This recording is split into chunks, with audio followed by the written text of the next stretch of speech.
Hello. अपूर्व, इस पे मैं यूट्यूब गो लाइव जा रहा हूँ और उस पे लिखा आ रहा है स्टीव हैज ऑलरेडी एंडेड। 2 बार आया लिखा हुआ, बल्कि इवन मैंने एक ही बार प्रेस किया इस पर फिर भी।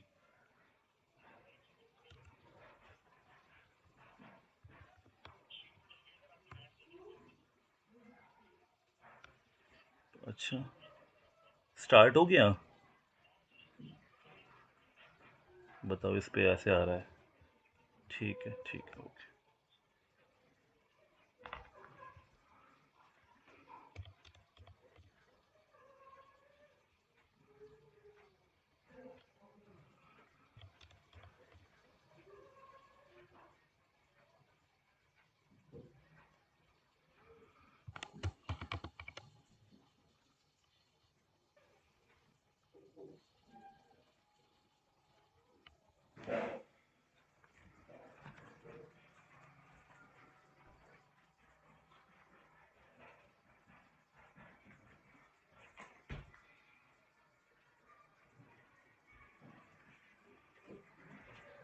जी नमस्कार, स्वागत है आप सभी का।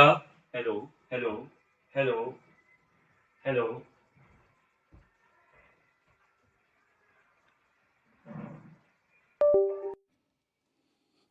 चलिए जी नमस्कार, स्वागत है आप सभी का टेक्स्ट बुक सुपर कोचिंग पर। शुरुआत करेंगे अपने आज के सेशन की। A very very very good afternoon to all of you.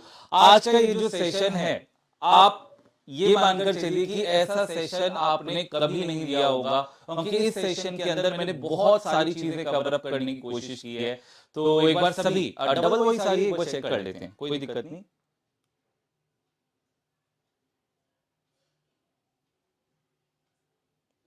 एक बार रुकिए। ठीक है, क्या वॉइस में दिक्कत है? एक बार चेक करो, बताओ बेटा।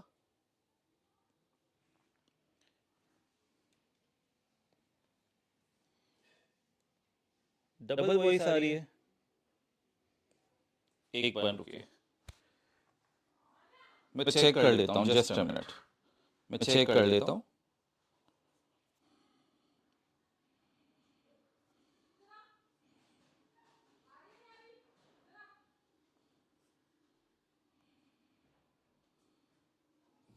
जस्ट अ मिनट, एक बार चेक कर लेते हैं, ठीक है। चेक कर लेते हैं एक मिनट। हम्म, काफी दिक्कत है, एक सेकंड लीजिए।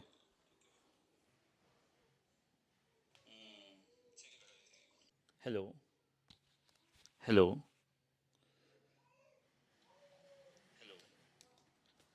देखिए बेटा, आप ठीक है?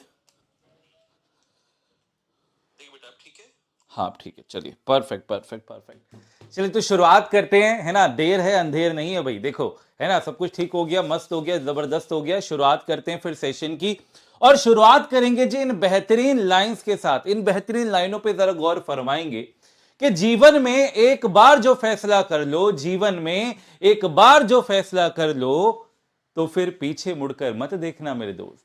पीछे मुड़कर मत देखना मेरे दोस्त, क्योंकि पलट कर देखने वाले इतिहास नहीं रचा करते। पलट कर देखने वाले इतिहास नहीं रचा करते। अगर आपने सोच लिया 5 मिनट गए शय का, काहे परेशान हो रहे हो बेटा? ये जो 55 मिनट भी मैं दूंगा ना, आप कहोगे सर दिल खुश हो गया।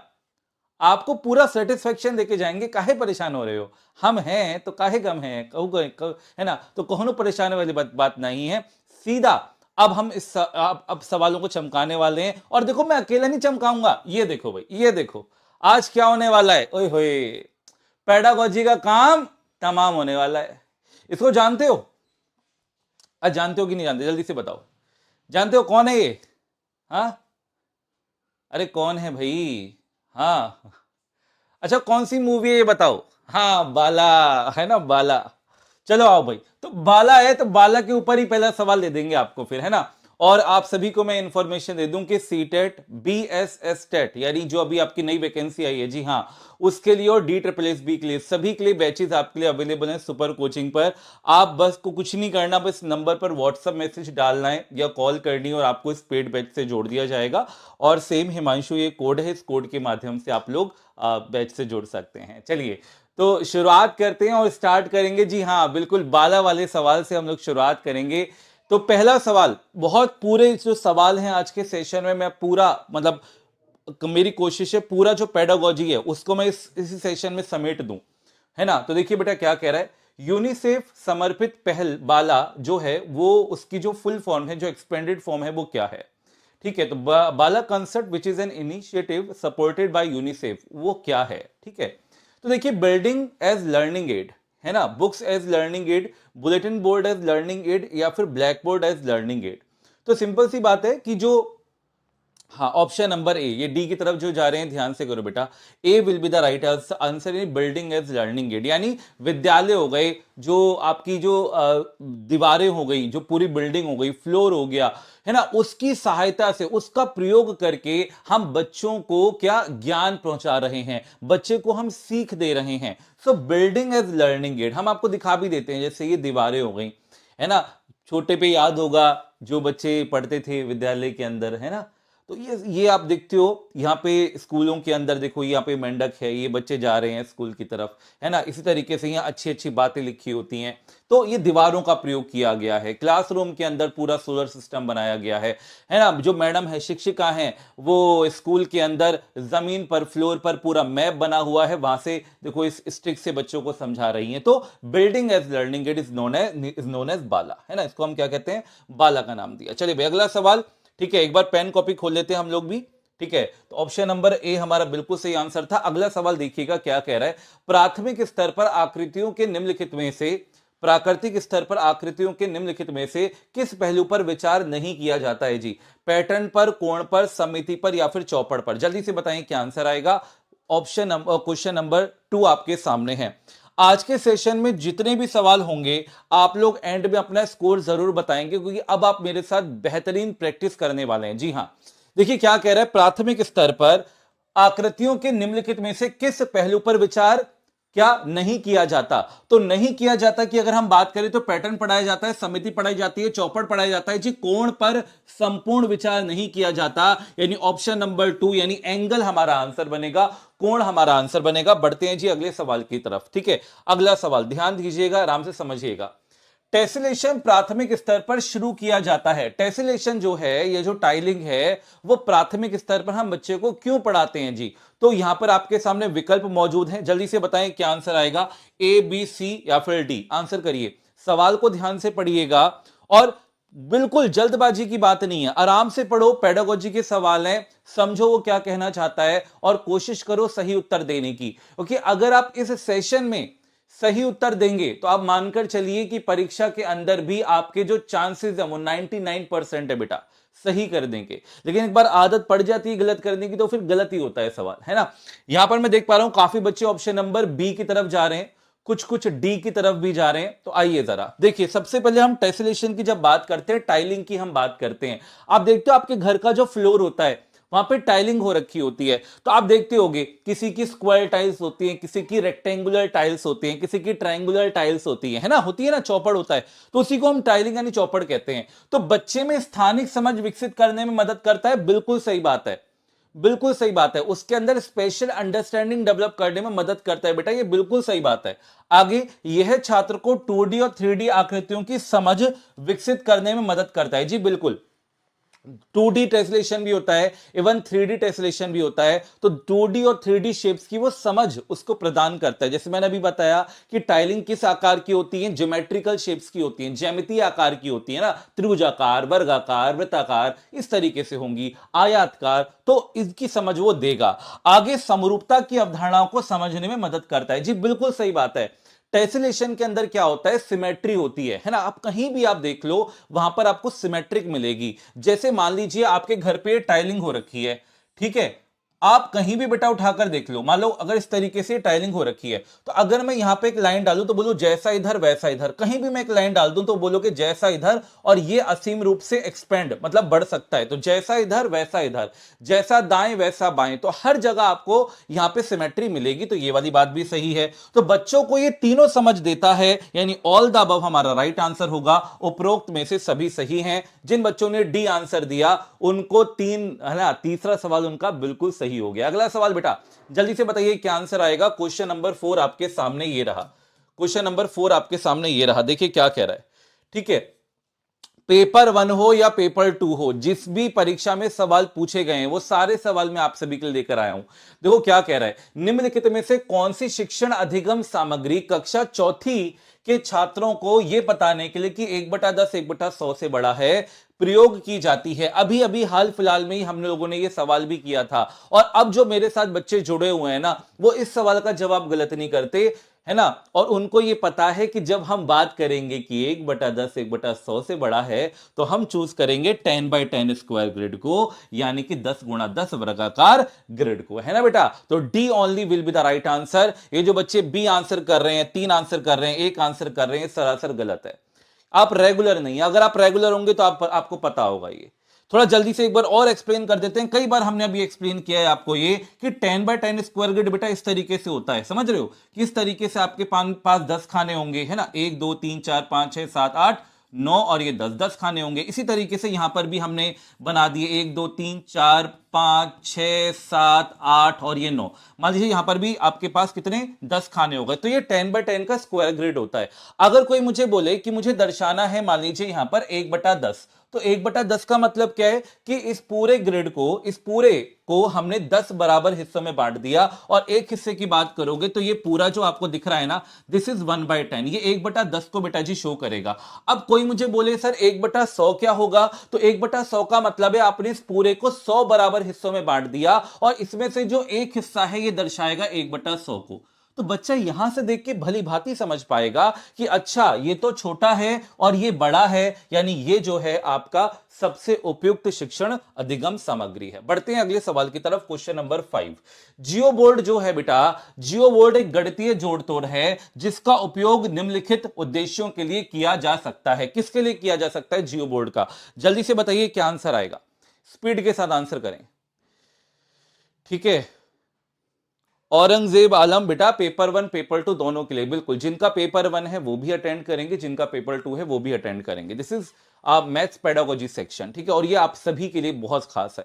इस सवाल पर आते हैं बेटा, तो आपसे कहा जा रहा है जियो बोर्ड। देखो जियो बोर्ड की अगर हम यहां पे बात करें तो पहली बात है find the area of the polygon, दूसरी बात है find the perimeter of the polygon, तीसरी बात है representing only 2D shapes its edges and vertices, और चौथी बात है जी ऑप्शन नंबर डी। तो यहां पर जो ऑप्शन नंबर डी है वो हमारा बिल्कुल सही जवाब है। इन सभी के लिए जियो बोर्ड का प्रयोग किया जाता है। अब जरा आपके सामने हम जियो बोर्ड दिखा देते हैं।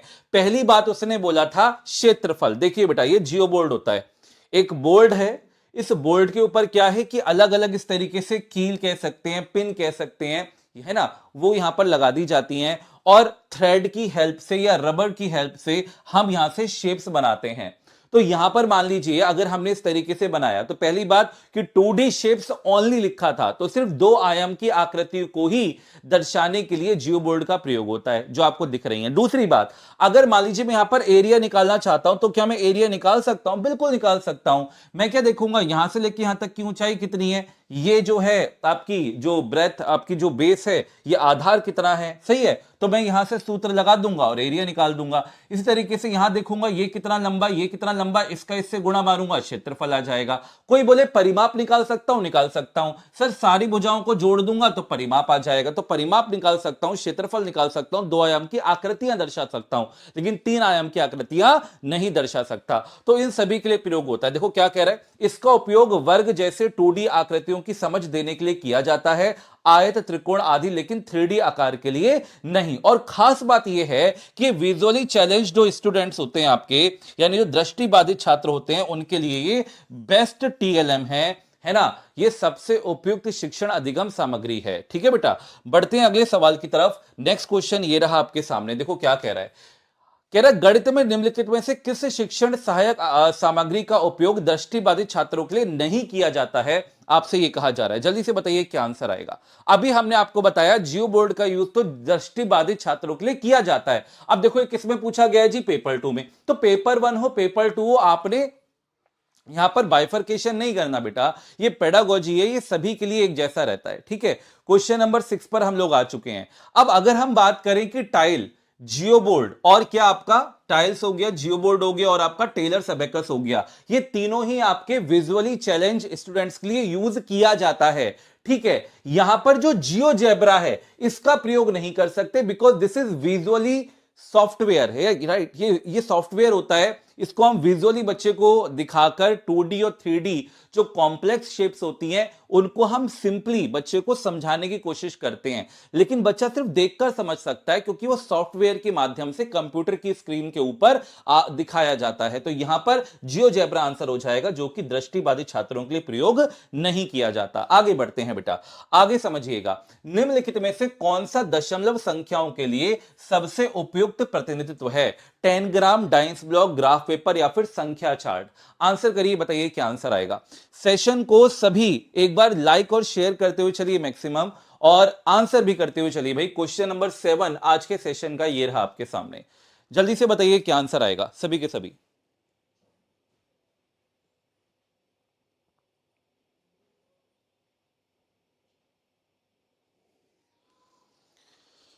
चलिए, मैं देख रहा हूं बच्चे काफी ऑप्शन नंबर सी की तरफ जा रहे हैं। बेटा कभी भी सुनिएगा मेरी बात ध्यान से, कभी भी बोले दशमलव संख्याओं का जोड़ करने के लिए, दशमलव संख्याओं का गुणा करने के लिए, दशमलव संख्याओं का भाग करने के लिए, दशमलव संख्याओं को दर्शाने के लिए, तो एक एक टीएलएम आपके दिमाग में छपना चाहिए, मात्र और मात्र ग्राफ पेपर। जी हां, ग्राफ पेपर। क्या ग्राफ पेपर हम यूज करते हैं, यह बात हमेशा ध्यान में रखना। इसलिए मैंने आपके सामने इस पीडीएफ के अंदर यह बात लिखी भी हुई है। देखिए, दशमलव संख्याओं का जोड़, घटा, गुणा करने के लिए प्रयोग किया जाता है, दशमलव संख्याओं को पढ़ने, दर्शाने में प्रयोग किया जाता है, और साथ ही साथ ज्यामितीय आकृतियों का क्षेत्रफल और परिमाप दर्शाने के लिए भी ग्राफ पेपर का प्रयोग किया जाता है। अब यह क्षेत्रफल और परिमाप दर्शाने के लिए कैसे प्रयोग किया जाता है, यह आज ही के सेशन में मैं आपको अभी समझाऊंगा। ठीक है बेटा, तो ऑप्शन नंबर बिल्कुल आपका ग्राफ पेपर बिल्कुल सही जवाब है। अब इस सवाल के अंदर मैं आपको वो बात समझाऊंगा, ध्यान से समझिए इस सवाल को। ये मत समझना ये 44वां सवाल है ना, आज के सेशन का ये हमारा क्वेश्चन नंबर 8 है, लेकिन पेपर की कटिंग है बेटा, तो यहां पर क्वेश्चन नंबर 44 पूछा गया था, तो वहां पर वो 44 दिख रहा है। तो देखो क्या कह रहा है, सूत्र का प्रयोग किए बिना, सूत्र का प्रयोग किए बिना, यानी अपने फॉर्मूलाज का यूज नहीं करना, अध्यापक निम्नलिखित में से किन साधनों या शिक्षण अधिगम सामग्री का प्रयोग यह दर्शाने के लिए कर सकता है कि विभिन्न आयामों वाले, यानी अलग अलग डायमेंशंस हैं, लंबाई अलग है, चौड़ाई अलग है, दो आयतों की, दो रेक्टेंगल की लेंथ और ब्रेथ क्या है, अलग अलग है, उनके आयाम अलग अलग हैं, तो हमें दर्शाना है कि उनका क्षेत्रफल समान हो। तो कौन सी शिक्षण अधिगम सामग्री का प्रयोग किया जा सकता है? अब एक है पैमाना, दूसरा ग्राफ पेपर, तीसरा धागा और चौथा है टाइल। चमकाने का आपको तरीका बताएंगे। जब भी ऐसा सवाल आए आपके सामने कि भैया हमें क्षेत्रफल समान दर्शाना है, कैसे दर्शा सकते हैं, किस शिक्षण अधिगम सामग्री का प्रयोग कर सकते हैं, मैं कहता हूं अगर किसी बच्चे को नहीं भी आता तब भी वो आंसर कर पाएगा। बेटा जी ऑप्शन ये नहीं है, ऑप्शन ये है, इनको ध्यान से देखना है। Only B, B and D, only C या फिर ए एंड डी, यहां से आंसर करना है बेटा जी आपने। ठीक है, तो आंसर कर रहे हैं बच्चे बी, यानी बी एंड डी। बहुत शानदार। अब देखिए ध्यान से, अगर मैं पैमाने की बात करता हूं तो पैमाने से आप क्या मापोगे, उसकी भुजाएं मापोगे, सही है। सूत्र का प्रयोग कर नहीं सकते, तो अगर भुजाएं नापोगे बाहरी, तो वो तो बाहरी भुजा की लंबाई आएगी, जिससे आप सिर्फ परिमाप निकाल सकते हो, क्षेत्रफल नहीं। तो ये आंसर नहीं होगा। अगर मैं धागा लेता हूं बेटा, तो धागे से भी क्या करोगे भैया, धागे से भी तो बाहर की जो भुजा की लंबाइयां हैं वही तो माप पाओगे, और वो तो परिमाप देगा, क्षेत्रफल तो नहीं देगा, क्योंकि सूत्र का प्रयोग कर नहीं सकते। लंबाई दे देगा, चौड़ाई दे देगा, लेकिन सूत्र का प्रयोग नहीं कर सकते, तो नहीं कर पाएंगे। सिर्फ परिमाप निकल पाएगा, तो ये भी नहीं होगा। हां, अगर मैं ग्राफ पेपर की बात करूं, अगर मैं टाइल की बात करूं, तो उस ग्राफ पेपर पर आकृतियां बना के आप बता सकते हो, टाइलों का प्रयोग कर भी, कि उस आकृति के ऊपर उस टाइल को रख के आप आंसर कर सकते हो। टाइल क्या कर रहा है, पूरी सतह घेर रहा है, तो जब क्षेत्रफल की बात आएगी तो टाइल और ग्राफ पेपर ये दोनों बिल्कुल सही आंसर होंगे, यानी option number 2 will be the right answer. अब ग्राफ पेपर में कैसे करते हैं वो भी बेटा दर्शा देते हैं, दिखा देते हैं। मान लीजिए आपके पास इस तरीके से यहां पर, ठीक है, ध्यान दीजिएगा, ये आपको जो दिख रहा है ना, ये मैंने दो आयत लिए हैं, अलग अलग आयाम वाले, दो रेक्टेंगल लिए। एक रेक्टेंगल ऊपर दिख रहा है और एक रेक्टेंगल आपको इस तरीके से नीचे वाला दिख रहा होगा। अब बच्चे के हमने सामने यहां बना दिया, हम बच्चे को क्या दिखाएंगे कि बेटा देखिए कि यहां पर कितने स्क्वायर्स आ रहे हैं, कितने वर्ग आ रहे हैं, आप काउंट करो। बच्चा काउंट करेगा बड़ी खुशी से, एक है ना, यहां से देखो 1 2 3 4 5 6 7 8 9 10 11 12 13 14 15 16 17 18 19 20 21 22 23 24 25 26 27 28 29 30। तो बच्चे ने काउंट किया कि यहां पर कितने वर्ग हैं, 30 वर्ग हैं। अब बच्चे को बोलेंगे बेटा यहां बताओ कितने वर्ग हैं, तो बच्चा काउंट करेगा 1 2 3 4 5 6 7 8 9 10।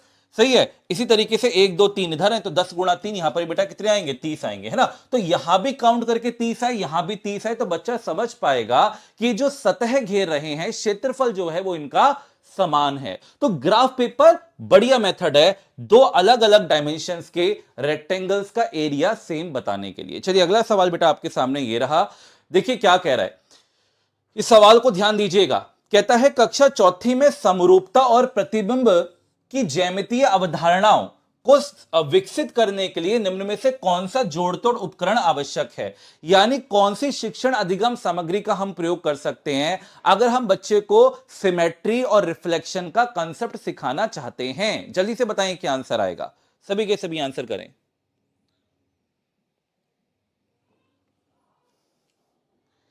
ठीक है, हां जी बेटा पेपर 2 के लिए भी है, बिल्कुल। आइए जरा इस सवाल का जवाब दो, जल्दी से बताओ बेटा क्या आंसर आएगा। अब देखो अभी जब भी आपके सामने ये बात आती है सिमेट्री और रिफ्लेक्शन वाली, और वहां आपके सामने, हाँ अब यहां गलत होगा सवाल, अगर आपके सामने डॉट पेपर हो तो वो हमारा राइट आंसर होगा। क्या डॉट पेपर? सर ऐसा क्यों, अब इस बात को समझ लेते हैं। देखिए ये आपके सामने मैंने डॉट पेपर दिखाया, सही है। अब इस डॉट पेपर की सहायता से हम बच्चे को क्या सिखाते हैं, पहले इसको बात को समझते हैं। बच्चा यहां से अल्फाबेट बनाना सीख सकता है, जैसे डॉट से डॉट मिलाएगा इस तरीके से अल्फाबेट बनाएगा। जैसे मान लीजिए एन बनाना है तो बच्चे ने डॉट से डॉट मिलाया और यहां से क्या बना दिया, एन बना दिया। तो पहली बात डॉट पेपर का यूज किस लिए होता है, अल्फाबेट्स के लिए, पूछे तो बता देना अल्फाबेट के लिए। दूसरा 2D शेप्स के लिए, दो आयाम की आकृति के लिए। इस तरीके से मान लीजिए इस तरीके से मैंने एक आयत बना दिया, मैंने इसी तरीके से क्या बना दिया, एक रेक्टेंगल बना दिया, सॉरी ट्रायंगल बना दिया, यानी कि त्रिभुज बना दिया। तो दो आयाम की आकृतियां और अल्फाबेट को दर्शाने के लिए प्रयोग होता है। साथ ही साथ अगर मान लीजिए बच्चे को यहां से मैं रिफ्लेक्शन का कंसेप्ट सिखाना चाहता हूं तो बड़ी आसानी से बता सकता हूं।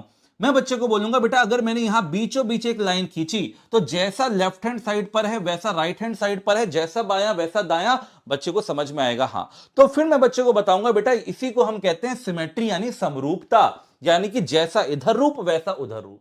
और इसी को हम रिफ्लेक्शन भी कहते हैं कि जैसा इधर वैसा उधर। जैसे आप मिरर के सामने खड़े होते हो तो जैसे आप इधर हो वैसे ही दूसरी तरफ दिखती हो। तो रिफ्लेक्शन का कंसेप्ट भी हम बच्चे को सिखा सकते हैं। तो बेटा यहां पर आंसर हो जाएगा डॉट पेपर। अब यहीं पर देखो बोला भी गया अंग्रेजी अक्षरों ज्यामितीय आकृतियों 2D का प्रतिनिधित्व करने के लिए उपयोग किया जाता है और समरूपता का प्रतिनिधित्व करने के लिए भी प्रयोग किया जाता है। सही है बेटा, बढ़ते हैं आगे। अब हम बात करेंगे यहां पे 10 ग्राम की। इस 10 ग्राम के बारे में समझिएगा, 10 ग्राम है क्या, 10 ग्राम है क्या। आजकल के टाइम में एक देश बड़ा फेमस हो रखा है जो बीमारियां फैलाने में सबसे आगे है। जल्दी से बोलो कौन सा देश है वो, है मान ही नहीं रहा है। पहले कोरोना फैला दिया, अब देखो एक और वायरस लेकर आ रहा है कौन सा है बेटा वो, कौन सा है, चाइनीज, है ना, चाइना है। तो बेटा ये जो चाइना है ना, इसी चाइना ने सबसे पहले चाइनीज पजल भी निकाली थी, इसी को हम चाइनीज पजल भी कहते हैं 10 ग्राम को। 10 ग्राम का जी दूसरा नाम है चाइनीज पजल। सही है। अब ये जो होता है ना, अब ये भारत के मार्केट में भी उतर रहा है। आप सभी को पता है चाइना तो अपनी चीजें बिल्कुल पूरे संसार में बहा देता है, तो उसने जी यहां भी बिहार दी। तो हर जगह है, अभी हर कंट्री में मिलेगा आपको ये चाइनीज पजल। यहां से क्या होता है, बच्चा ये जो आपको दिख रहा है ना, इस तरीके से चाइनीज पजल है। यहां से बच्चा तोड़ तोड़ के अलग अलग तरीके से शेप्स बनाता है, जैसे वो यहां पर क्या कर रहा है, अलग अलग शेप्स बना रहा है। तो इससे क्या हो रहा है, बच्चे के अंदर स्थानिक समझ विकसित होगी, स्पेशल अंडरस्टैंडिंग डेवलप होगी, वो 2D शेप्स के बारे में सीखेगा। तो ये सारी चीजें, साथ ही साथ कुछ बातें हैं जो आपको पता होनी चाहिए 10 ग्राम के बारे में। देखिए सबसे पहली बात, छात्रों में स्थानिक समझ विकसित करता है जी, बिल्कुल ये हमें समझ में आ गया। ज्यामितीय आकृतियों की समझ विकसित करता है जी, बिल्कुल सही बात है। बच्चा देखेगा अच्छा ये आपका क्या है, समानांतर चतुर्भुज है, पैरेललोग्राम है, ये त्रिभुज है, ये भी त्रिभुज है, ऐसे समझेगा बच्चा, है ना। तो देखो चीनी पहेली है जी, हाँ चाइनीज पजल है, जिसमें इसमें 7 आकृतियां होती हैं। ये बात ध्यान में रखना, पूछा जाए 10 ग्राम में कितनी शेप्स होती हैं, 7 आकृतियां होती हैं। उन 7 आकृतियों को देखो, उसमें 5 तो त्रिकोण होते हैं यानी त्रिभुज होते हैं। 5 कैसे, देखो 1 2 3 4 और ये 5 तो त्रिभुज हो गए। साथ ही साथ एक वर्ग होता है और एक समानांतर चतुर्भुज होता है। बेटा एक तो हो गया आपका वर्ग और ये हो गया समानांतर चतुर्भुज, सही है। तो एक होता है पैरेललोग्राम, एक होता है स्क्वायर, सही है। और जो बाकी के जो 5 बचे वो होते हैं त्रिभुज। तो 7 आकृतियां होती हैं, इस बात का हमेशा ध्यान रखना। आगे बढ़ते हैं जी। अब इस समझिए इससे आपका सवाल किस तरीके से पूछा जा रहा है। कह रहे 10 ग्राम डॉट पेपर, पैटर्न आदि का प्राथमिक स्तर पर उपयोग छात्रों को कैसे मदद करता है, आपने ये बताना है। जल्दी से बताइए क्या आंसर आएगा। ऑप्शन आपके सामने है, जल्दी से आंसर करो। 10 ग्राम डॉट पेपर, पैटर्न आदि प्राथमिक स्तर पर उपयोग छात्रों को कैसे मदद करता है, आपको यह बताना है। आंसर करें सभी के सभी।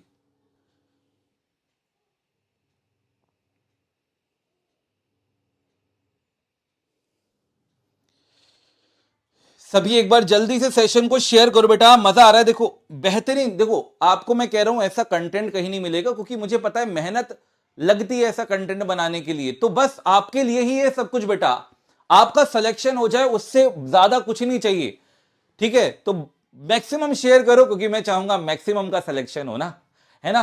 तो भाई बताइए, स्थानिक समझ की क्षमता में वृद्धि करता है, बिल्कुल सही बात है जी। संख्याओं में तुलना करने की भावना को विकसित करता है, गणना कौशल को मजबूत करता है, बुनियादी कार्यों को समझता है। भैया ऑप्शन नंबर 1 हमारा करेक्ट आंसर होगा, मात्र option number A is the right answer, सही है। ए हमारा राइट आंसर आएगा, स्पेशल अंडरस्टैंडिंग डेवलप करता है। यह आपको क्या दिख रहा है बेटा जी, डाइंस ब्लॉक। अब डाइंस ब्लॉक के बारे में हम थोड़ी बातें समझ लेते हैं, डाइंस ब्लॉक के बारे में, सही है। डाइंस ब्लॉक के बारे में समझ लेते हैं।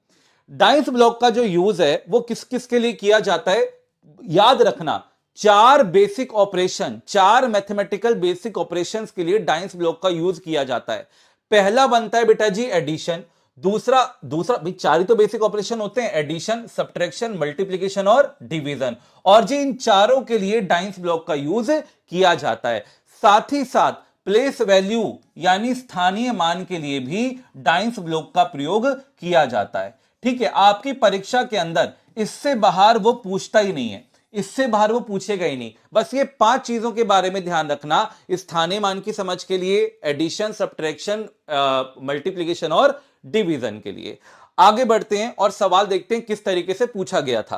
कहता है जी डाइंस ब्लॉक का उपयोग किसके लिए किया जाता है। ऑप्शन आपके सामने है, जल्दी से बताएं क्या आंसर आएगा। चलिए सर पेडागोजी अच्छा पढ़ाते हैं बेटा जी देखो, अब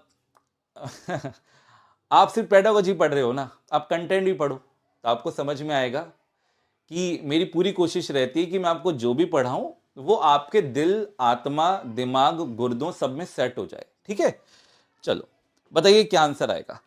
खैर इस सवाल पर आते हैं। डाइंस ब्लॉक का उपयोग किसके लिए किया जाता है, एडिशन के लिए भी किया जाता है, सब्ट्रैक्शन के लिए भी, मल्टीप्लिकेशन के लिए भी, डिवीजन के लिए भी। तो जी आंसर क्या बनेगा, all the above. Option number ई, सभी ने बिल्कुल सही जवाब दिया होगा। और जी देखिए आपका 16 दिसंबर को 2021 को ही यह सवाल पूछा भी गया है शिफ्ट 1 के अंदर, क्या कि डाइंस ब्लॉक का उपयोग किसके लिए प्रयोग नहीं किया जाता। जल्दी से बताइए क्या आंसर आएगा, स्पीड के साथ आंसर करिए।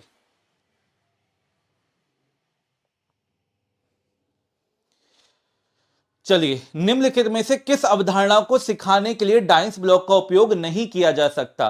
ठीक है, अब अभी हमने आपको बताया था सिर्फ 4 हमें अभी यहां पर एप्लीकेशन, 5 आपको एप्लीकेशन बताई थी। क्या उसमें प्रोबेबिलिटी है, जी नहीं, बिल्कुल प्रोबेबिलिटी नहीं है। तो प्रोबेबिलिटी के लिए यूज नहीं किया जाता है ना, वो यही पूछेगा। सीटेट में हमेशा ये बोलता है नहीं किया जाता, तो प्रोबेबिलिटी के लिए नहीं किया जाता, प्रायिकता के लिए नहीं किया जाता। बाकी स्थानीय मान के लिए भी किया जाएगा, एडिशन के लिए भी किया जाएगा और सब्ट्रैक्शन के लिए भी किया जाएगा। चलिए बढ़ते हैं बेटा अगले सवाल की तरफ। नेक्स्ट क्वेश्चन ये रहा आपके सामने। उससे पहले आपको समझाते थे जी सिमेट्री के बारे में। अब सिमेट्री का भी एक कंसेप्ट होता है, जैसे अभी अभी मैंने आपको बताया भी था, जैसे फूल है, इस फूल पे इस तरीके से मैंने एक धारी डाली और मैंने आपको कहा कि जैसा बाएं है वैसा दाएं है। तो ये जो रेखा बनेगी ना, इसी रेखा को हम रेखीय समिति कहते हैं, यानी लाइन ऑफ सिमेट्री कहते हैं, ठीक है। अब इस सिमेट्री के बारे में देखो सवाल कैसे पूछा जाता है आपसे। देखो सवाल पूछा गया है आपका ये 20 दिसंबर 2021 को ही सवाल आपसे पूछा जा रहा है।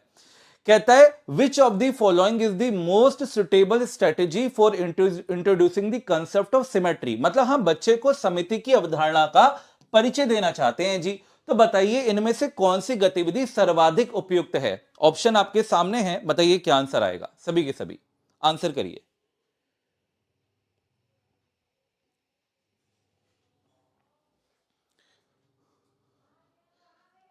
चलिए देखिए, पहली बात है बच्चों को पेपर मोड़ने वाले क्रियाकलाप कराए जाएं। जी बिल्कुल सही बात है। जब भी आप बच्चे को समरूपता सिखाना चाहते हैं, सिमेट्री समझाना चाहते हैं, तो आप कागज की मदद से बच्चे को सिमेट्री बहुत आसानी से समझा सकते हैं। मैंने कई बार आपको ये बताया भी है, एक बार और बता देते हैं, है ना। उसके लिए मुझे एक पेपर देना पड़ेगा, तो पेपर भी ले लेते हैं भाई। तो देखिए, जैसे मान लीजिए बेटा कि आपके सामने पेपर है। अब ये पेपर जो है आपको आयताकार आकृति का दिख रहा है। मैंने आपको बोला कि अगर मैं इस रेखा, मैंने बीचों बीच एक लाइन डाली और बच्चे को मैं बताना चाहता हूं, सिखाना चाहता हूं कि बेटा अगर मैं इस लाइन के अबाउट, अगर मैं इस पेपर को फोल्ड करता हूं और इसके किनारे एक दूसरे से अगर ये मिल जाएं, तो बेटा मैं बोलूंगा क्या बेटा मिल गए क्या? तो बच्चा बोलेगा हाँ सर बिल्कुल मिल गए। तो मैं कहूंगा बेटा इसी लाइन के अबाउट, जिस लाइन के अबाउट, जिस रेखा के सापेक्ष में इसके किनारे मिल गए, इसी को हम रेखीय समिति कहते हैं। तो बच्चा बोलेगा सर इसको मैं ऐसे भी फोल्ड कर सकता हूं क्या? मैं कहूंगा बिल्कुल फोल्ड कर सकते हो। फिर बच्चा ऐसे फोल्ड करेगा, कहेगा सर एक और मुझे लाइन ऑफ सिमेट्री मिल गई। तो मैं कहूंगा हाँ, यानी आयत में दो लाइन ऑफ सिमेट्री होती हैं। तो इसका अगर कंसेप्ट बताना चाहते हो, इंट्रोड्यूस करना चाहते हो, so that is the best. तो ऑप्शन नंबर ए हमारा करेक्ट आंसर हो जाएगा। बढ़ते हैं जी अगले सवाल की तरफ। क्वेश्चन नंबर 46, 46वें सवाल पर आते हैं। और देखो यहां पर नीचे आपको हिंट भी दे रखा है, नीचे हिंट भी दे रखा है। अब तो किसी का आंसर गलत नहीं होना चाहिए भैया। अगला सवाल आपके सामने, बताइए क्या आंसर आएगा। चलिए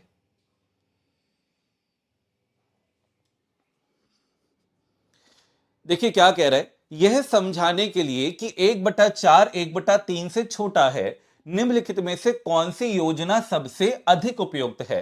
पहली बात है कि लघुत्तम समावर्ती विधि का प्रयोग करना, दूसरा है कागज की पट्टियों का प्रयोग करना, तीसरा है जी डाइंस ब्लॉक का प्रयोग करना, और जी चौथा है जी संख्या चार्ट का प्रयोग करना, नंबर चार्ट का प्रयोग करना। हमेशा बात ध्यान में रखना, सर सही से नहीं दिख रहा है, थोड़ा सा मैनेज करो, क्योंकि जो सवाल पेपर की कटिंग दिख रही है ना, वहां थोड़ा सा दिक्कत हो सकती है। बाकी थोड़ा क्वालिटी बढ़ा लो, दिख जाएगा। तो हमेशा बात ध्यान में रखना कि बेटा कागज की पट्टियों की मदद से, यानी पेपर स्ट्रिप्स की हेल्प से हम बच्चे को भिन्नों के बीच में तुलना करना सिखा सकते हैं। अब कैसे समझाते हैं, जैसे मैंने बच्चे को बोला कि ये दो अलग अलग रंग की मैंने पट्टियां ली हैं, एक है ऑरेंज यानी नारंगी कलर की, और दूसरी है येलो यानी कि पीले कलर की। अब मैंने ये कहा कि इस पट्टी को मैंने बेटा कितने बराबर भागों में बांटा है, तो बच्चा काउंट करेगा, 1 2 3 बराबर भागों में बांटा, सही है। फिर मैं बोलूंगा बेटा मैंने इसको कितने बराबर भागों में बांटा है, तो बच्चा काउंट करेगा, 1 2 3 4, सर 4 बराबर भागों में बांटा, ठीक है। तो एक आकृति, जो ये 3 आकृतियों में मैंने बांटा है, मैं एक आकृति को कैसे दर्शा सकता हूं, तो मैं बच्चे को ऐसे दिखाऊंगा कि देखो बेटा 1 आउट ऑफ 3, क्या 1 आउट ऑफ 3, यानी 3 का ये एक हिस्सा है बेटा, और इसको हम 1/3 कहते हैं। और इसको मैं क्या बोलूंगा बेटा, ये 4 हिस्सों में से एक हिस्सा है, तो हम कहेंगे 1 पार्ट आउट ऑफ 4 पार्ट। तो मैं इसको दिखाता हूं बेटा 1/4। तो बेटा बताओ कौन सा बड़ा कौन सा छोटा, तो बच्चा देख के बता पाएगा, सर ये छोटा और ये बड़ा। तो बच्चा जो देखकर, फील कर कर, महसूस कर कर, छू कर बता पाए, वो बेस्ट एक्टिविटी होती है। तो यानी कागज की पट्टियों का प्रयोग बिल्कुल सही जवाब है, यूजिंग पेपर स्ट्रिप्स। बढ़ते हैं अगले सवाल की तरफ बेटा। नो क्वेश्चन नंबर, आगे बढ़ेंगे उससे पहले थोड़ा सा हम चीजों को समझ लेते हैं। अब थोड़ा सा समझेंगे, ठीक है, तैयार हो सारे सारे, एक बार थम्स अप करो। थोड़ा सा चीजों को समझेंगे, पैटर्न पे आधारित बेटा बहुत गजब के सवाल पूछे जाते हैं पेडागोजी के अंदर, अभी दिखाऊंगा। उससे पहले हम ये देख लें कि हमारे शेरों शेरनियों ने भैया कितना लाइक किया सेशन को। एक बार ये भी देखेंगे, है ना, कि पसंद आ रहे हैं, मजे ले रहे हैं, लेकिन लाइक कर रहे हैं कि नहीं कर रहे हैं, एक बार ये जरूर देखेंगे। देखो भाई, ओहो देखो, सिर्फ 192 लाइक है बेटा, इसको बढ़ाओ जल्दी से, इसको 300 पार करो सारे बच्चे, है ना, लाइक कर दो। देखो मैंने भी लाइक कर दिया, तो एक बार सारे बच्चे लाइक के बटन पे क्लिक करेंगे, और जब मैं दोबारा आऊं तो मुझे यहां 300 प्लस दिखना चाहिए, सही है।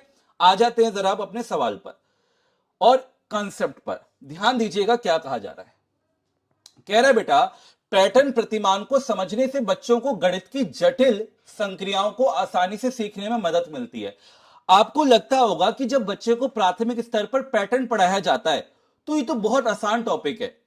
जब बच्चा पैटर्न पढ़ता है ना, तो उस पैटर्न की मदद से, पैटर्न होता क्या है, एक श्रृंखला है, उसमें क्या पैटर्न चल रहा है, उसकी मदद से बच्चे के अंदर पहली बात तो स्थानिक समझ विकसित होती है। वो गणितीय संक्रियाओं के बारे में समझता है, जोड़ गुणा भाग घटा, और हायर लेवल पे जाके वो फिर वो अलजेब्रा जैसे कॉम्प्लेक्स जो टॉपिक्स होते हैं उसकी समझ भी उसके अंदर विकसित होती है। तो यहां पर हम बात करेंगे यही बात कि अंडरस्टैंड लर्न कॉम्प्लेक्स ऑपरेशंस, है ना। तो जो ऐसे अब हम आगे बात करें, यहां पर हिंदी में देखिएगा, पैटर्न प्रतिमान अधिगमकर्ताओं को, यानी जो सीख रहे हैं बच्चे, उनको बीजगणित की आधारभूत अवधारणाओं को विकसित करते हैं। और बीजगणित में नियम और संख्या क्रम होते हैं जो एक पैटर्न में भी होते हैं, है ना। तो जैसे बीजगणित में एक संख्या और नियम होते हैं, पैटर्न होते हैं, वही पैटर्न में भी आपके होते हैं, ठीक है। नियम होती है, संख्या होती है, रूल्स होते हैं और नंबर्स होते हैं, वो सारे पैटर्न्स में भी होते हैं। तो अलजेब्रा जैसे कॉम्प्लेक्स टॉपिक को भी बच्चे को समझने में मदद मिलती है पैटर्न की सहायता से। आगे बढ़ते हैं। एनसीएफ 2005 का मुख्य लक्ष्य क्या है? ठीक है, बच्चे का मस्तिष्क का गणितीयकरण करना है। सबसे पहली बात हमेशा बात ध्यान में रखिएगा, अगर पूछे एनसीएफ 2005 का जो मुख्य लक्ष्य है वो बच्चे मैथ्स को पढ़ाने का, वो क्या है? तो to mathematise the children's mind, यानी बच्चे का जो दिमाग है, वो मस्तिष्क है, उसका गणितीयकरण करना। बच्चा गणित सीखे, उसको अपने रियल लाइफ में उसको अप्लाई करना सीखे, that is known as mathematisation. तो वो करना मेन ऑब्जेक्टिव है, मेन उद्देश्य है किसका? एनसीएफ 2005 के अकॉर्डिंग। आगे, एनसीएफ किसी भी विषय की वैचारिक समझ पर केंद्रित है, यह रटकर सीखने की पद्धति को हतोत्साहित करता है। मतलब उसमें सिर्फ सीधा सीधा बोला गया है, रोट मेमोराइजेशन पर हम ध्यान नहीं देंगे, वो बिल्कुल गलत है। हम ध्यान देंगे तार्किक समझ पर, लॉजिकल अंडरस्टैंडिंग पर हम फोकस करेंगे। आगे, पैटर्न गणित तार्किक सोच और सृजनात्मक को बढ़ावा देता है, इसलिए हम पैटर्न को बच्चे को पढ़ाते हैं। क्यों? क्योंकि वो क्या डेवलप कर रहा है? वो लॉजिकल थिंकिंग और क्रिएटिवनेस डेवलप कर रहा है। सही है, जो एनसीएफ 2005 का उद्देश्य भी है। समझ रहे हैं बेटा? आगे बढ़ते हैं, आगे बढ़ते हैं और चीजों को समझ लेते हैं। देखो, जैसे बच्चा क्या कर रहा है, ये देखो, ये पैटर्न है ना। आपने छोटे पे भी सीखा होगा, ये हम खेल खेल में ये सीखते थे, है ना। ये देखो, ये बना रहा है इस तरीके से। तो देखो अब यहां पर क्या कहा जा रहा है, बिल्डिंग ब्लॉक्स, ये इसको हम क्या कहते हैं? बिल्डिंग ब्लॉक्स कहते हैं। यहां से सवाल बनाए, इसलिए आपको सारी चीजें बताई जा रही हैं, तो समझो जरा। बिल्डिंग ब्लॉक्स के विभिन्न आकार एवं आकृतियां लेना और श्रृंखला बनाने के लिए उन्हें विशिष्ट क्रम में बनाए रखने का प्रयास करना, यह छात्रों को मानसिक गणित कौशल विकसित करने में सहायता करेगा, जो उन्हें कई समस्या समाधान स्थितियों में सहायता करेगा। समझ रहे हैं? तो बच्चा सोचेगा, बच्चे के अंदर क्रिटिकल थिंकिंग डेवलप हो रही है, लॉजिकल थिंकिंग डेवलप हो रही है कि यार क्या लॉजिक है, यहां मैं कौन सा लगाऊं, यहां मैं कौन सा लगाऊं। और साथ ही साथ वो जो उसके जीवन में भी, इवन या गणित के अंदर की हम बात कर लेते हैं, अलग अलग समस्याएं आएंगी, उनसे उसको निजात पाने में, उनसे पार पाने में भी मदद मिलती है। साथ ही साथ अगर हम बात करें मोतियों को एक तार पर रखना, है ना। जैसे हम बच्चे को ये दे देते हैं, एक्टिविटी दे देते हैं कि हमने एक स्ट्रिंग दे दिया और बोला इसमें मोती पिरो, उससे क्या हो रहा है? Writing the letters and looking for the missing ones, है ना। इस तरीके से ये सारा जो मैंने एक्टिविटीज दी है ना बेटा, ये जो आपको दिख रही हैं, ये पैटर्न की अवधारणा को समझाने के लिए ही है। ये सारे पैटर्न में काउंट होते हैं। आगे बढ़ते हैं और इस पे बेस्ड देखो, सवाल आपसे पूछा गया है 23 दिसंबर 2021 को। कह रहा पैटर्न की पहचान और उनकी पूर्णता प्राथमिक स्तर पर गणित पाठ्यक्रम का एक अनिवार्य हिस्सा है। ठीक है, तो ऑप्शन आपके सामने है, जल्दी से बताइए क्या आंसर आएगा। पैटर्न की पहचान और उनकी पूर्णता, यानी पहले तो आप पैटर्न की पहचान करो और फिर उसको पूरा करो। जैसे मान लीजिए मैंने बच्चे को ये दे दिया 2 4 6, बेटा बताओ अगले वाला नंबर क्या आएगा। तो पहले बच्चा पहचान करेगा कि अच्छा यहां 2 2 का अंतर चल रहा है, पहचान करी, फिर उसको पूर्ण करा कि अगला नंबर क्या आएगा, 8 आएगा। तो ये है सवाल। ठीक है, उसको देखो आगे क्या कह रहे हैं। प्राथमिक स्तर पर गणित पाठ्यक्रम का एक अनिवार्य हिस्सा है। तो पहला देखिएगा, गणितीय पहेलियों को हल करने में छात्रों की सहायता करें, छात्रों के बीच रचनात्मक को बढ़ावा देता है, उन्हें संख्याओं और संचालन के गुणों को समझने में मदद करता है। तीसरा है छात्रों में रचनात्मक कलात्मक विशेषताओं को विकसित करता है। और चौथा है छात्रों को उच्च गणित के साथ जुड़ने के लिए तैयार करता है। अब देखो ये एक ऐसा सवाल है जो आपको, जिसमें सारे विकल्प अच्छे लगेंगे, है ना, सारे विकल्प अच्छे लगते हैं, लेकिन जो बेस्ट होगा आपने फिर उसको चुनना है। तो अगर हम आते हैं प्रमोट्स क्रिएटिविटी, देखो यहां पर क्रिएटिविटी आ गई, किसमें? विद्यार्थियों में, स्टूडेंट्स में। And helps them to understand the properties of numbers and operations. अभी बताया था कि पैटर्न में क्या होता है, वो नंबर ऑपरेशंस चलते हैं, उनकी समझ जो होती है बच्चे के अंदर विकसित होती है, ताकि वो आगे जाके कॉम्प्लेक्स टॉपिक्स को भी समझ सकता है। तो यहां ऑप्शन नंबर बी आपका बिल्कुल सही आंसर होगा। छात्रों के बीच रचनात्मकता को बढ़ावा देता है और उन्हें संख्याओं और संचालन के गुणों को समझने में भी मदद करता है। चलिए भाई, क्वेश्चन नंबर 15 हमारा हो चुका है। अगले सवाल पर आते हैं, क्वेश्चन नंबर 16 पर। देखो 16वें सवाल पैटर्न से, देखो पेडागोजी में सवाल और कैसे बन रहा है। 27 दिसंबर 2021 को आपसे सवाल पूछा जा रहा है, प्राथमिक स्तर पर पैटर्न यानी प्रतिमान एक महत्वपूर्ण गणितीय अवधारणा है, क्योंकि क्यों है? ऑप्शन आपके सामने, जल्दी से बताइए क्या आंसर आएगा, सभी के सभी आंसर करिए।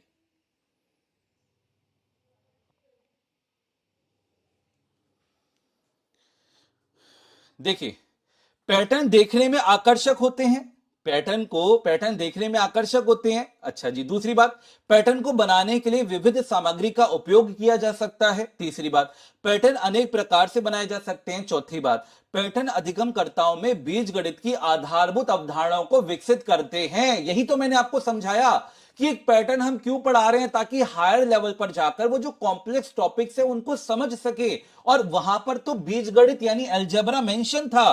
तो ऑप्शन नंबर 4 हमारा यहां पे बिल्कुल सही जवाब होगा। समझ रहे हैं बेटा? तो जो आप पढ़ते हैं और पढ़ते हुए सवाल जब निकल के आता है ना, तो देखो हर एक बच्चे का आंसर सही आ रहा होगा, कोई ऐसा बच्चा नहीं जिसने गलत दिया होगा, है ना। डी आंसर आ रहा है सभी का, बहुत बढ़िया। बढ़ते हैं अगले सवाल की तरफ, क्वेश्चन नंबर 17, 17वां सवाल। क्वेश्चन नंबर 17, 17वां सवाल। आज के सेशन का पीडीएफ आपको मिल जाएगा बेटा maths by Himanshu sir Telegram channel पर। अगर किसी ने अभी तक यह चैनल ज्वाइन नहीं किया है तो सभी इस टेलीग्राम चैनल को ज्वाइन कर लो, मैथ्स बाय हिमांशु सर। आगे बढ़ते हैं। श्री गोविंद अपने कक्षा 3 के छात्रों में पैटर्न पहचानने के कौशल विकसित करना चाहते हैं, तो निम्नलिखित में से कौन सी गतिविधि इसके लिए सबसे अधिक सहायक सिद्ध होगी? चलिए भाई, एक और सवाल पैटर्न से आया है पेडागोजी के अंदर, और this is also previous year paper question. 11 जनवरी 2022 को आपका यह सवाल पूछा जा चुका है। जल्दी से बताइए क्या आंसर आएगा, सभी के सभी। अब देखो, जो मैंने आपको चीजें पढ़ाई है ना, आपके लिए अब ये सवाल हो गया हलवा। क्या हो गया? हलवा। किसकी बात हो रही है? बच्चा हमारा देखो कैसे चमकाएगा इस सवाल को। अच्छा, कक्षा 3 के छात्रों को पैटर्न पढ़ाना है, गतिविधि पे जरा नजर मारो, और जैसे आप देखोगे ना, छात्रों को बिल्डिंग ब्लॉक्स देकर बढ़ती ऊंचाई के क्रम में रखने को कहना। अरे ये तो दिमाग में छप चुका है कि बच्चा बिल्डिंग ब्लॉक बना रहा था और उसकी हेल्प से वो प्रतिमान यानी पैटर्न को समझ रहा था। यानी ऑप्शन नंबर 4 हमारा बिल्कुल सही जवाब होगा। कोई ऐसा बच्चा नहीं है जो गलत कर सके, है कि नहीं? गाजर का हलवा, हाँ बेटा, जो आपको हलवा पसंद हो वो बना दो। अब तो सवाल को, ठीक है जी, आगे बढ़ते हैं, क्वेश्चन नंबर 18 पर आते हैं। 18वां सवाल, निम्नलिखित में से कौन सा चरण बच्चों में प्रतिमान यानी पैटर्न के अवधारणात्मक विकास का उच्चतम स्तर प्रदर्शित करता है? जल्दी से बताइए क्या आंसर आएगा, सभी के सभी आंसर करें। देखो कोई सोच भी नहीं सकता, 29 दिसंबर 2021 को यह सवाल आपसे पूछा जा रहा है, तो मैं वो, पहली बात तो मैं वो टॉपिक उठाकर लाया हूं जिन टॉपिक से आपके आपकी पेडागोजी में, शिक्षण शास्त्र में, गणित में बहुत सवाल बन रहे हैं। अब देखो पैटर्न के ऊपर कितने सवाल बने हैं। एक और सवाल बेटा, तो पहली बात है जी पैटर्न की पहचान करना। अब आपको क्या बताना है? हाईएस्ट लेवल बताना है कि बच्चे ने पैटर्न समझा, आपने बच्चे को पैटर्न इंट्रोड्यूस किया, बच्चा पैटर्न सीख रहा है और वो अब एक हाईएस्ट लेवल पर आ चुका है, इससे उच्चतम स्तर पर वो नहीं जा सकता, it is the highest level. तो वो क्या हो सकता है? तो पहली बात समझते हैं, पैटर्न की पहचान करना, पैटर्न का विस्तार करना, पैटर्न की नकल करना और नए पैटर्न का सर्जन करना। आपको यही से दिख गया होगा बेटा, अगर वो खुद ही नए पैटर्न का सर्जन करे तो that is the highest level. जी हां, ऑप्शन नंबर 4 ये हाईएस्ट लेवल है, ये हाईएस्ट लेवल है। जल्दी से बताओ यहां पे लोएस्ट लेवल कौन सा है? सबसे छोटा न्यूनतम स्तर कौन सा है बेटा? तो पैटर्न की पहचान करना। जब बच्चा पैटर्न की पहचान करना सीखता है तो ये लोएस्ट लेवल है, ये सबसे न्यूनतम स्तर है। आप समझ रहे हैं? उसके बाद आपका ये चलेंगे और सबसे हाईएस्ट लेवल ही आएगा। बढ़ते हैं अगले सवाल की तरफ, नेक्स्ट क्वेश्चन, क्वेश्चन नंबर 19, 19वां सवाल। ध्यान दीजिएगा, निम्न में से कौन सा प्राथमिक कक्षाओं में आकृतियां पढ़ाने का एक उद्देश्य है? चलिए भाई, आकृतियां हम बच्चे को पढ़ाते हैं ना, क्यों पढ़ाते हैं? यह सवाल पूछा भी गया आपसे 1 जनवरी 2022 को। जल्दी से चमकाएंगे, बताएंगे क्या आंसर आएगा, सभी के सभी आंसर करिए।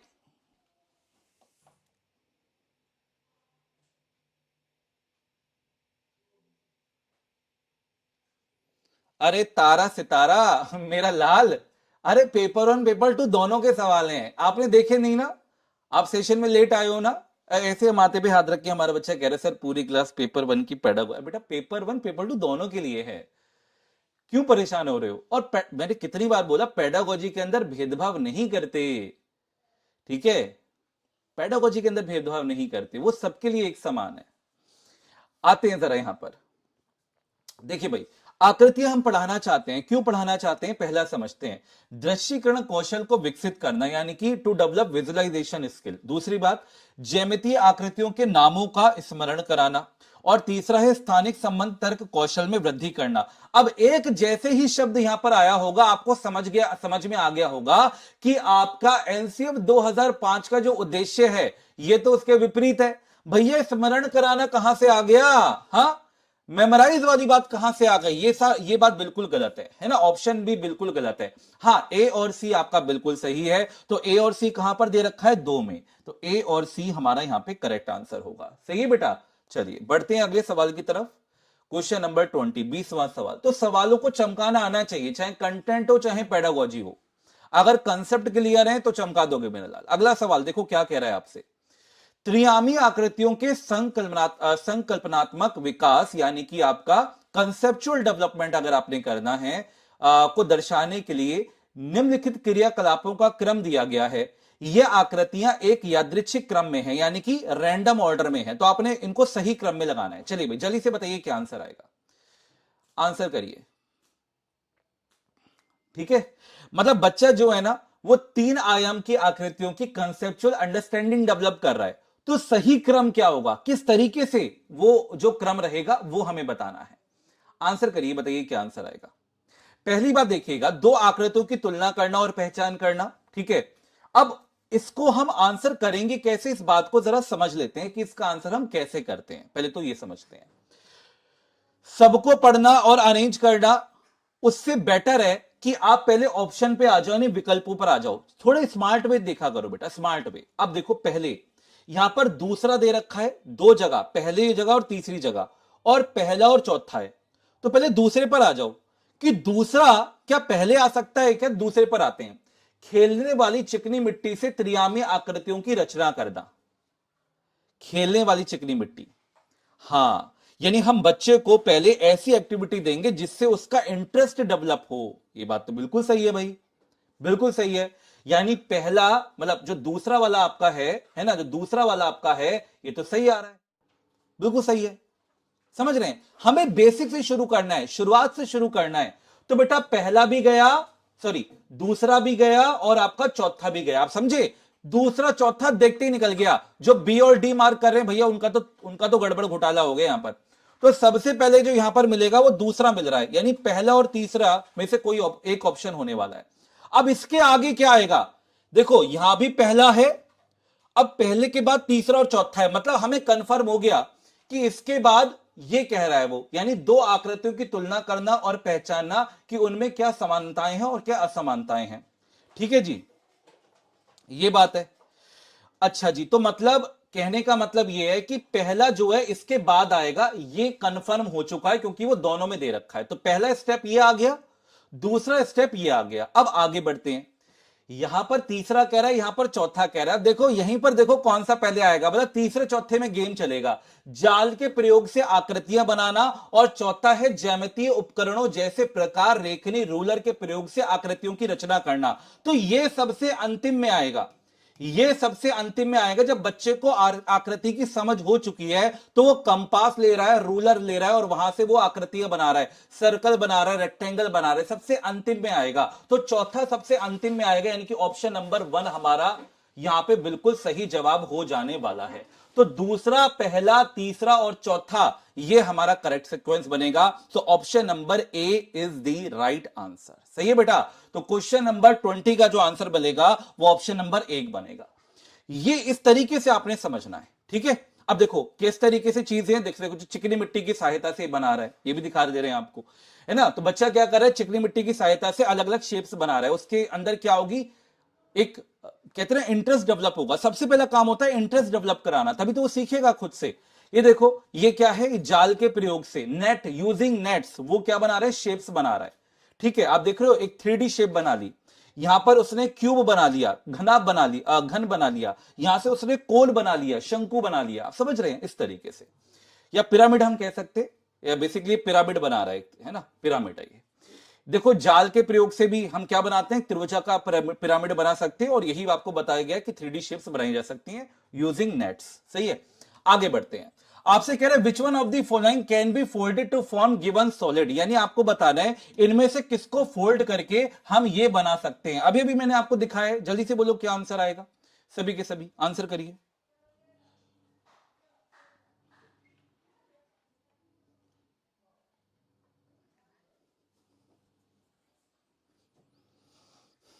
आंसर करें बेटा, चलिए। ऑप्शन नंबर ए की तरफ काफी बच्चे जा रहे हैं, बिल्कुल सही बात है भाई। देखो, अभी अभी हमने आपको दिखाया था कि ये जाल है, उस जाल की सहायता से हम एक पिरामिड बना सकते हैं। देखो, हमने क्या करा, इसी जाल की सहायता से हम क्या कर रहे हैं, पिरामिड बना रहे हैं, इसको फोल्ड करके। ठीक है, तो ये पिरामिड बन रहा है, यानी कि यहां पर ऑप्शन नंबर 1 हमारा बिल्कुल सही जवाब होगा। चलिए बढ़ते हैं अगले सवाल की तरफ। चलिए अगला सवाल, 10 जनवरी 2022 को आपसे ये सवाल पूछा जा रहा है। देखो ध्यान से क्या कह रहा है, निम्नलिखित में से गणित में कौन से अधिगम प्रतिफल एनसीईआरटी की अनुशंसाओं के अनुसार कक्षा दूसरी की अधिगमकर्ताओं से अपेक्षित नहीं किया जा सकता। मतलब कक्षा दूसरी के बच्चे से हम ये अपेक्षा नहीं कर सकते, हम ये एक्सपेक्ट नहीं कर सकते कि उसको ये आता होगा। तो ऐसा क्या है, ठीक है, वो आपने बताना है। पहला, दूसरा, तीसरा, चौथा, जल्दी से उत्तर दीजिए, बताइए क्या आंसर आएगा। कक्षा दूसरी का जो छात्र है हम उससे क्या अपेक्षा नहीं कर सकते, जल्दी से बताइए क्या आंसर आएगा, स्पीड के साथ आंसर करिए।